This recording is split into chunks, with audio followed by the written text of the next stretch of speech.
está? Aqui é Miguel Malak, também chamado de Mihael Malachi, direto de Beersheva, aqui na capital do Negev. Queria agradecer a você, YouTube espectador, que tem acompanhado as nossas parashotes, tem acompanhado quando nós fazemos festas bíblicas, quando tem, e que tem acompanhado também os nossos testemunhos, né?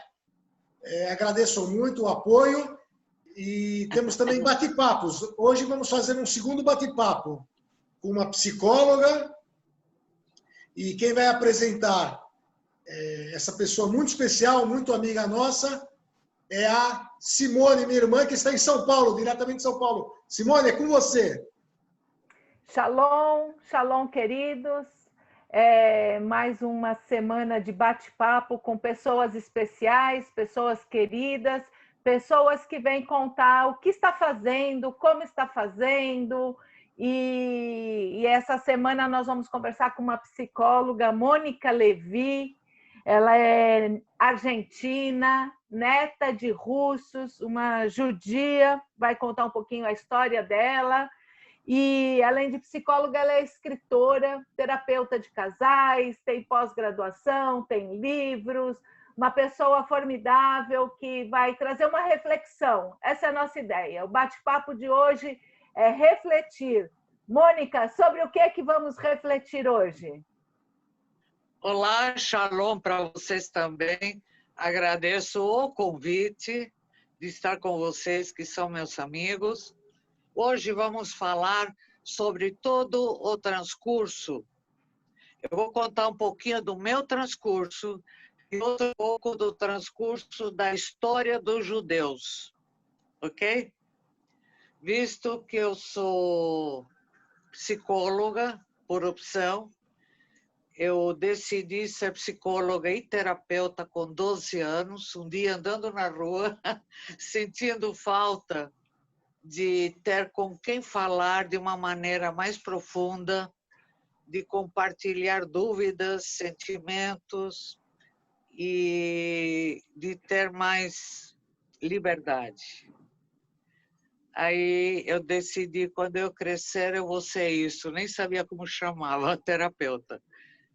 E também sou judia por herança de família e sou judia por opção, porque eu escolhi conscientemente ser judia. Isso porque eu admiro muitíssimo a nossa história. A história do povo. A primeira coisa que muito me agrada é que nós fomos o primeiro povo monoteísta da história, com o patriarca Abrão. E ele conseguiu acreditar num só Deus que não tinha imagem. Isso é um processo cerebral adiantado, porque poder pensar e acreditar em algo que não tem imagem, não é concreto, é abstrato. Vocês podem reparar que as crianças pequenas não conseguem pensar em algo abstrato. Eu me lembro que eu estava um dia fazendo a lição com minha neta e ela perguntou o que era a linha do Equador. E eu falei, é uma linha imaginária que passa em tal lugar da Terra. Ela falou, mas como imaginária? Tem ou não tem? Eu falei, não, não tem, é imaginária. Ela falou, então, está pintada no chão? Ela não conseguia abstrair, né? Isso acontece com desenvolvimento neurológico. Então, o Abraão foi um mestre iluminado. Depois, tudo o que os judeus passaram, né? Vamos falar o primeiro grande problema e dificuldade foram os 4 séculos de escravidão no Egito. Nesses 4 séculos, apesar deles sofrerem essas circunstâncias, não deixaram Deus. E Deus, eu acho que a religião judaica permaneceu no tempo porque sempre foi considerado o chefe maior, Deus. Estava acima de qualquer imperador, de qualquer coisa. Primeiro seguiam a Deus. Isso salvou a continuidade do povo. Quando foram com Moisés, o grande líder escolhido por Deus para ir para a terra prometida e deixar de ser escravos, aconteceu algo que está escrito na Bíblia, né? Que Deus falou que tinham que ir das 12 tribos, os 12 príncipes, para entrar na terra prometida antes e ver como é que era, né? Para ver como se entrava e tal. E 10 dos 12 falaram coisas que só tinha problema, que ia ser impossível, que era muito grande o que tinham que enfrentar e não sei o que lá. Então diz a Bíblia que Deus deu um castigo, que era vagar pelo deserto durante 40 anos para poder entrar na Terra Prometida. Existe também uma grande explicação, que pode ser psicológica, que esse povo tinha mentalidade de escravo, porque por 4 séculos tinha sido escravo. E então, aquilo de andar durante 40 anos, pelo menos deixou passar 2 gerações. E daquela turma que saiu do Egito, daquela turma, só 2 conseguiram entrar na Terra Prometida. E os outros realmente entraram com uma mentalidade diferente para começar uma vida nova num país novo, o que foi excelente. Também tem algo que a gente pode aprender, assim, como as pessoas olham o que está acontecendo, olhar. Esses 10 príncipes olharam com o olhar de espião. O espião, quando vai num lugar, ele vai olhar tudo que é defeito e ponto fraco para poder atacar. E sob os efeitos. Mas também tem um olhar de turista. É assim, quando você vai passear num lugar, você olha com outros olhos. Então, 2 pessoas podem descrever o mesmo lugar de maneira completamente diferente. Se você quiser fazer uma ideia, pensa num lugar que você conheceu e que você adorou. Qual que foi? Fala você, Simone. Adorou.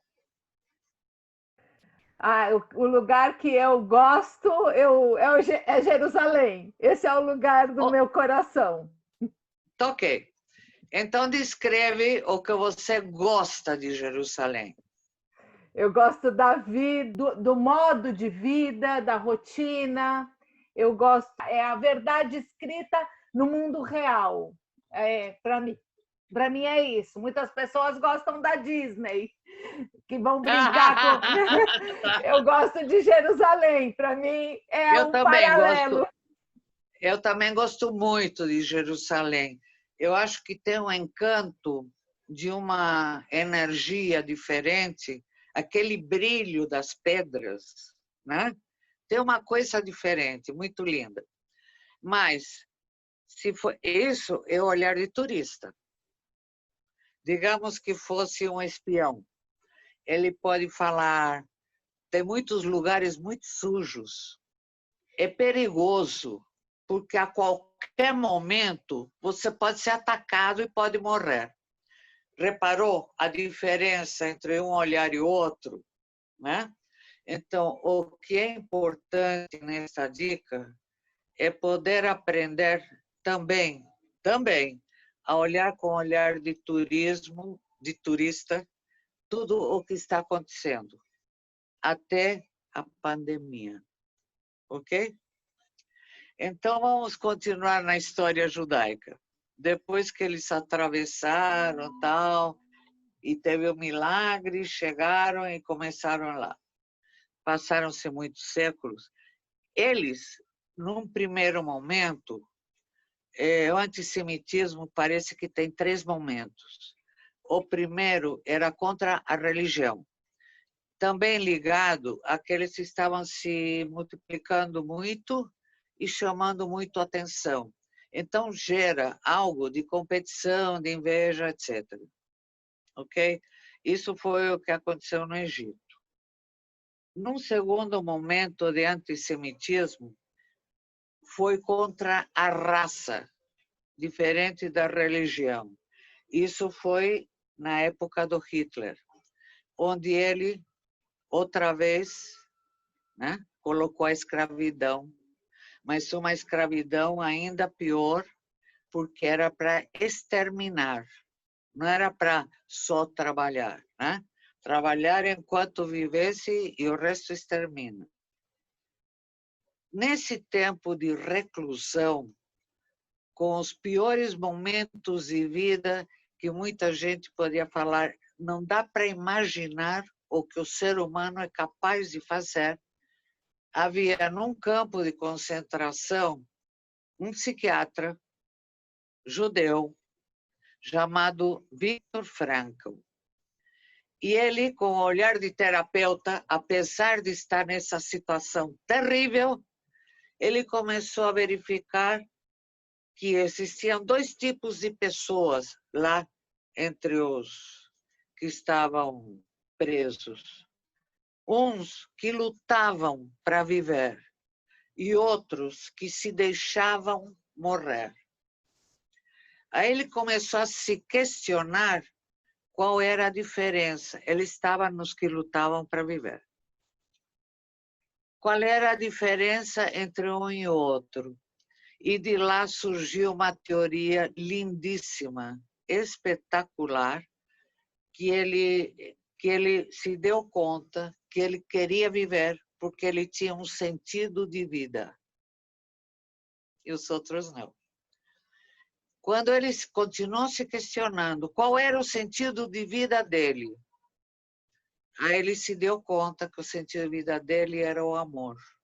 O amor que ele sentia principalmente pela mulher, que não sabia se estava viva ou morta, porque ela estava em outro campo. A partir disso, ele começou a se tratar e ajudar colegas dele. Então, ele saiu do campo de concentração com uma teoria terapêutica, uma nova escola feita, que se chama logoterapia. Ele ficou famoso mundialmente, né? Fez em todos os países palestras, tratamentos, etc. Isso é o exemplo perfeito de algo que a gente trabalha em terapia, o que é ser um vencedor na vida, independente do que está acontecendo, né? Porque ele podia muito bem jogar, está tudo perdido, né? Não tenho por que viver, a culpa é dos alemães e acabou. Então, sabe aquele ditado que diz, se o destino te dá um limão, faça uma limonada? Ele fez uma limonada, com as sementes fez plantação, com as cascas fez escultura. Então é o seguinte, um terceiro momento que nós estamos também, de alguma maneira, como escravizados, é a pandemia. Nós estamos fechados em casa, não podemos sair, o ambiente lá fora está terrível, e é no mundo inteiro, não é num país. Tem uma diferença. Só que a gente está fechado. Tem uma semelhança com a escravidão, porque escravo não podia sair nem fugir. Porque se era pego, era castigado muitíssimo. E podia também chegar à pena de morte. Aqui na pandemia, não tem um tirano que obrigue. Nós podemos decidir, por amor, se a gente se cuidar e poder cuidar do outro para não contaminá-lo. Mas se a gente sair sem se cuidar, também pode ser castigado, ficado doente e também pode ter pena de morte morrendo. Ok? O que podemos aqui, teve um acréscimo muito grande de depressões, pessoas que estão fechadas, pessoas que não conseguem mais trabalhar.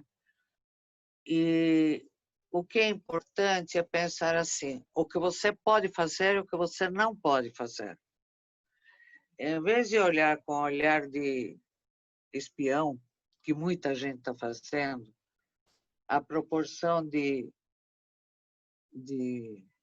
pessoas com depressão dobrou e nos que trabalham no hospital, 50% aumentou. Está terrível isso. Mas você poder olhar o seguinte, tem coisas que você não pode fazer, não se coloque uma meta que você não consegue, né? Tirar a pandemia, você não consegue. Se você não é cientista, não vai descobrir a vacina, essas coisas. Mas, em primeiro lugar, se você fizer sua parte, que é se cuidar e cuidar do outro, ajudar quem está passando mal, com solidão, dar um telefonema, fazer um vídeo, etc., você está fazendo a sua parte, ok? Saber que vai sair mais pobre, vai. E aceitar isso. Aceitar. Vai ser assim, ok? Então, não esquecer de olhar com um olhar mais completo, não só de espião. É isso que eu queria deixar para vocês. Muito bom, Mônica, muito bom. Eu vejo tantos paralelos, né, com a palavra de Deus, eu vejo alguns paralelos com o caminho, a verdade e a vida, né, que ressignifica muitas vezes a própria vida das pessoas, né? Quando elas encontram na busca, como você falou, né? Eu tinha 12 anos, eu era uma judia, eu tinha 12 anos, mas parecia que faltava uma coisa. Parece que nós judeus caminhamos, né? Nessa relação intimista com Deus, com a sensação de que falta alguma coisa e que muitas vezes nós encontramos, né, quando reconhecemos quem é o Mashiach, porque qual é a grande expectativa de um judeu? É a vinda do Mashiach. E quando nós encontramos no Mashiach, isso talvez nos dê um ressignificado para a vida. Assim como esse psiquiatra que você falou, ele encontrou algo que ele pôde ressignificar e mudar até a história da psicologia. Então, muitas vezes eu penso que nós somos um pouco essas pessoas que encontram uma verdade. Um sentido de vida.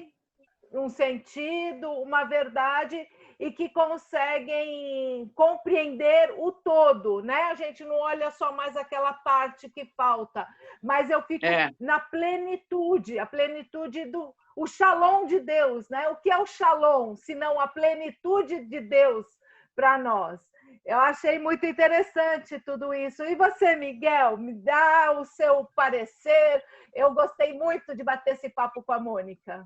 Nossa, eu achei muito legal e eu fico aqui só aprendendo, porque duas psicólogas, né, conversando, uma especialista em terapia de casal, outra especialista em violência doméstica, né? As duas com livros, as duas escritoras, né? E muito legal isso. Agora a Mônica... Deixa eu dar um adendo. Um adendo. Eu não sou só especialista em casal, né? É assim, especialista em terapia. A parte tem... Amém, amém. Uma especialista de vários aspectos. A parte tem de psicologia hospitalar. São segmentos que foram reforçados. Glória a Deus, é isso aí. Então, uma especialista ou duas especialistas conversando, foi muito bom assim, né?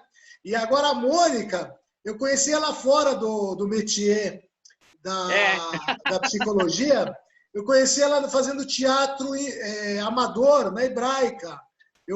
A gente contracenou junto, né, Mônica, na Porgy Bess, foi até uma grande produção da Hebraica, com linda, linda. Lindo, foi com cantores profissionais, né, Mônica? Você lembra? Foi super legal, envolveu mais de 60 pessoas na época. No palco. E a gente estava junto, contracenamos juntos, foi maravilhoso. Acho que foi perto do ano de 2000, 99 e 2000, mais ou menos. Mas foi muito legal. E ela contracenou, vou mandar um abraço especial também, para duas pessoas que contracenaram com a Mônica. Foi quando eu conheci a Mônica. A Mônica fez um papel de você era uma árvore, você lembra? No Além da Montanha. Eu queria mandar um abraço. Era muitos papéis. O árvore era um deles. Nossa, é uma mão de obra aquele papel, viu? Mas foi marcante que eu lembro até hoje. E me emocionou muito. Você falando com o Pedrinho, né? Você falando com o menino, que era meu irmão. Então, um abraço para os meus dois irmãos que contracenaram com a Mônica no Além da Montanha, lá da Hebraica, o Daniel Malak e o Leonardo Malak. Um abraço para vocês. Nossa, a Mônica está aqui com a gente. A Mônica está aqui com a gente. Mônica, muito legal, muito bom. A gente aprendeu muito. Você quer complementar com alguma coisa? Não, foi um momento de vida. Eu gostei, mas não quis seguir para ser profissional. Muita gente seguiu. Ah, sim, no teatro, né? Não, mas eu estou falando do que você falou agora. Você quer completar alguma coisa, finalizar alguma coisa? Não, a não ser que tenha pergunta. Pergunta. Simone, mais alguma pergunta? Vou fazer uma colocação interessante, né? Que vem desse bate-papo gostoso, né?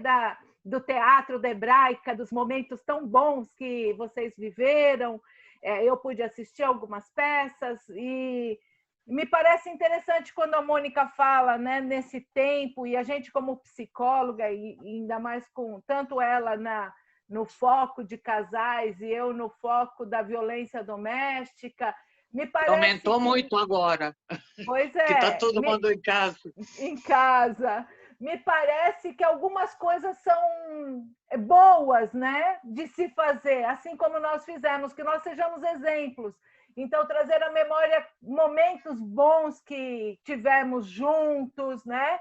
Tudo isso ajuda demais as famílias a fazerem jogos lúdicos, a pensarem momentos em que celebraram momentos bons. Muito bem pensado, isso ajuda muitíssimo. Não é, Mônica? Então, eu penso que a gente pode deixar neste tempo que muitas pessoas estão em casa, que reflitam também suas vidas, sua infância, claro. O seu caminhar com Deus, né? Quem é Deus dentro dessa casa? Né? Como a Mônica falou, o que nos une como judeus é saber que Deus está acima de qualquer governo, de qualquer presidente, de qualquer forma humana de mandato, né? Mas nós temos um Deus que governa. E isso nos traz a paz. Apesar de uma pandemia, apesar de tantas coisas, nós temos paz. Então, que a gente possa levar essa mensagem para os youtubers aí do canal Israel no Caminho. Simone, foi super bem lembrado. Isso faz um bem imenso. A gente em terapia diz que temos dentro de nós como um saldo bancário. Saldo bancário. Quando você precisa, digamos, de dinheiro, você entra no teu saldo, porque o saldo é teu. Né? E essa entrada que você tira preenche uma necessidade. Então, simbolicamente, nós temos um saldo bancário das coisas boas que aconteceram e que a gente guarda como um saldo. Quando precisamos, a gente vai lá e entra em contato, e olha, e curte novamente. Você não está tirando nada de ninguém, porque isso é teu. Então, quanto maior o saldo bancário que você tiver, melhor fica. Não adianta falar, não, uma vez eu tive uma coisa boa. Uma vez é pouco. Perfeito, Okay? Mônica, perfeito. Puxa, que mensagem, né? Foi o que o Miguel colocou, duas psicólogas pensando sobre tudo isso, sobre essa história até os dias de hoje, que a gente possa ter deixado uma mensagem, né? De vida, eu penso isso, que essa seja Assim a mensagem espero. desse canal. Foi minha intenção e espero, de alguma maneira, poder ter atingido. Nossa, Mônica, muito obrigado, Mônica, por esse bate-papo, por essa conversa. Que o Senhor te abençoe e te guarde, que Ele faça resplandecer o seu rosto sobre ti, que o rosto dele resplandeça em ti e te dê a paz. Deus te ouça. Como a bênção de Arão, né? Que o Senhor possa te tocar, imensamente. E agradeço muito, foi muito legal. Espero que você, Eu que nosso agradeço YouTube... o convite de vocês e adorei te ver assim, sendo coordenador de um programa com tanta desenvoltura, tá ótimo. Muito obrigado, glória a Deus. E espero que você, meu colega, meu amigo YouTube espectador, tenha gostado desse papo. Vamos em breve ter mais outros bate-papos, outras conversas interessantes. Agradeço a Simone. E muito obrigado, Mônica. Até mais, até mais. Até a próxima. Até a próxima.